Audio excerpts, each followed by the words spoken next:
os defeitos comentados. São, na verdade, históricos de defeitos que foram compilados ao longo do tempo, ou seja, tudo aquilo que é mais recorrente, que é mais comum de acontecer numa placa, nesse caso aqui uma placa PLD. Um comentário que é importante fazer de início é que nem todas as placas seguem esse mesmo layout, o mesmo padrão de localização de componentes. E vamos começar aqui com essa memória. Essa memória chama TSOP. Existe um outro modelo, né, que é a PSOP, mas o circuito é o mesmo, com encapsulamento microware, SOIC. Aqui o processador, o transceiver, decodificador. Isso vai ser padrão em todas as placas, assim como a fonte chaveada também é, que aqui é o número 18. Esse circuito aqui de número 1, que é a proteção da placa, o número 3 também é padrão. O que vai mudar aí são os resistores, o formato da placa, né, como eu disse agora, o layout que vai mudar. E alguns hardwares que são diferentes, alguns drives também são um pouco diferentes. Mas é só isso. Em geral, muitas placas têm essas similaridades. Bom, então vamos agora aos defeitos em si, né, os defeitos mais comuns em todas as placas PLD, aqueles defeitos que acontecem mais vezes e que é possível fazer uma compilação, né, de modo que quando alguns sintomas aparecem, nós já podemos ter alguma ideia do que se trata, né? Então, de fato, é uma compilação dos defeitos mais comuns existentes. Vamos iniciar aqui no canto direito superior, no pino 18.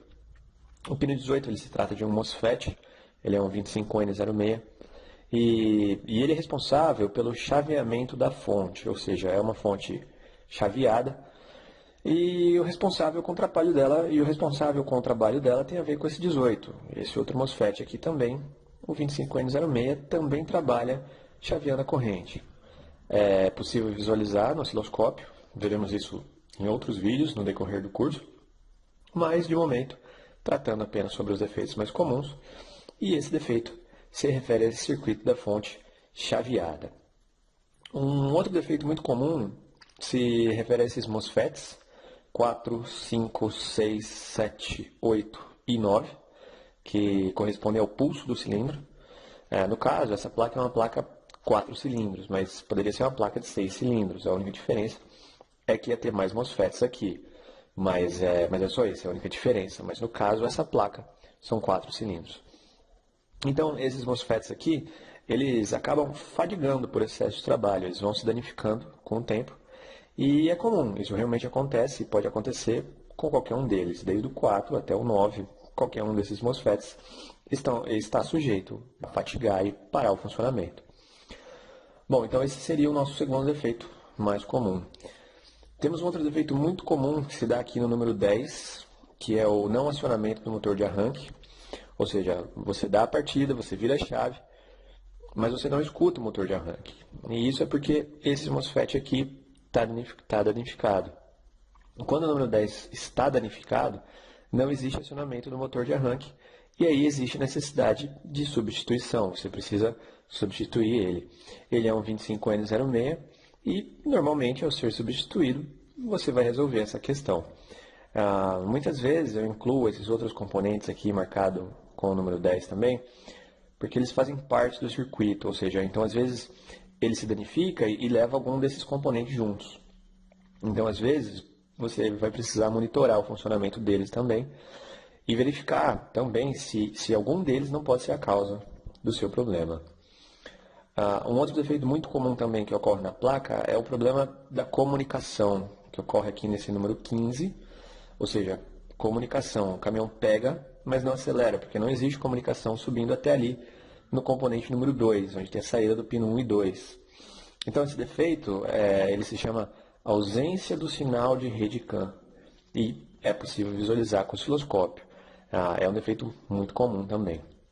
Outro defeito bastante comum, também existente nessa placa, é o fato de corromper a memória. Então, toda vez que você tem um curto, seja em motor de arranque, seja em cilindro, ou em qualquer outro nível, é possível que isso aconteça, que a memória se corrompa. Porque a memória ela está alojada em um estado físico, né? O arquivo não é um estado virtual.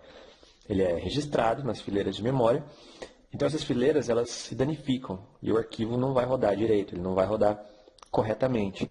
Daí a necessidade de substituir a memória, o conteúdo dela, né? Essa memória se encontra disponível no banco de dados, que está incluso no curso. Então, quando você faz o download do banco de dados, no banco de dados você tem diversos arquivos lá, muitos conteúdos, e essa memória está inclusa nesse conteúdo. E é importante saber que no caso dessa memória aqui, ela é bastante trabalhosa, então eu aconselho o uso da interface, onde vai ser feito aqui um jump, nesse ponto aqui de número 20, e aí se transfere o conteúdo através de uma interface. No caso dessa, não dá para programar para 4 cilindros, porque ela só tem 4 cilindros aqui. Se ela tivesse 6 cilindros, poderia se programar ela para 4 cilindros também, ou para outro modelo. Enfim, esse também é um problema muito comum, a corrupção da memória. Problemas com code, com arquivo, problemas com chave, se dá com o alojamento do microware, né? Que é essa SOIC aqui.